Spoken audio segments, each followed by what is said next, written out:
హైదరాబాద్ హెచ్యూ సమీపంలోని కంచా గచ్చిబౌలి భూముల విషయంలో కాంగ్రెస్ అగ్రనేత రాహుల్ గాంధీ ఇప్పటికైనా స్పందించాలని బీఆర్ఎస్ కార్యనిర్వాహక అధ్యక్షుడు కేటీఆర్ డిమాండ్ చేశారు.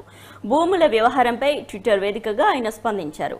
400 ఎకరాల విలువైన స్థలాన్ని నాశనం చేస్తూ గ్రీన్ మర్డర్కు పాల్పడుతున్నారని ఆరోపించారు. ఆయన ఆ స్థలంలో బుల్డోజర్లు, జేసీబీలు తిరుగుతున్నాయని, వాటిని చూసి అక్కడ నెమళ్లు సాయం కోసం చూస్తున్నాయని అన్నారు.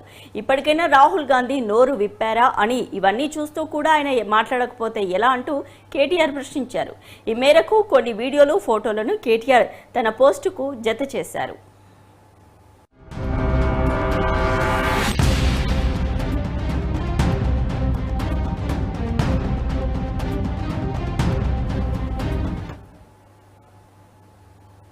కంచ గచ్చిబౌలి భూములపై టీజీఐఐసీ కీలక ప్రకటన చేసిన విషయం తెలిసిందే. కాగా ఆ 400 ఎకరాల భూమి ప్రభుత్వానిదేనని స్పష్టం చేసింది టీజీఐఐసీ.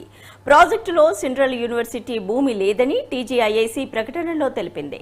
400 ఎకరాల భూమి ప్రభుత్వ స్వాధీనంలో ఉందని, అటవీ భూమి అంటూ తప్పుడు ప్రచారం సాగుతోందని, 400 ఎకరాలు రెవెన్యూ రికార్డుల్లోనూ ప్రభుత్వ భూమిగానే ఉందని తెలిపింది. దీనిలో బఫెల్లో లేక్, పీకాక్ లేక్ లేవని, ప్రపంచ స్థాయి ఐటీ మౌలిక వసతులు, అలాగే అనుసంధానత పెంపు, తగినంత పట్టణ స్థలాల లభ్యత అనే ప్రభుత్వ ప్రాధాన్యానికి ప్రస్తుత ప్రాజెక్టు కట్టుబడి ఉందని టీజీఐఐసీ తన ప్రకటనలో పేర్కొంది.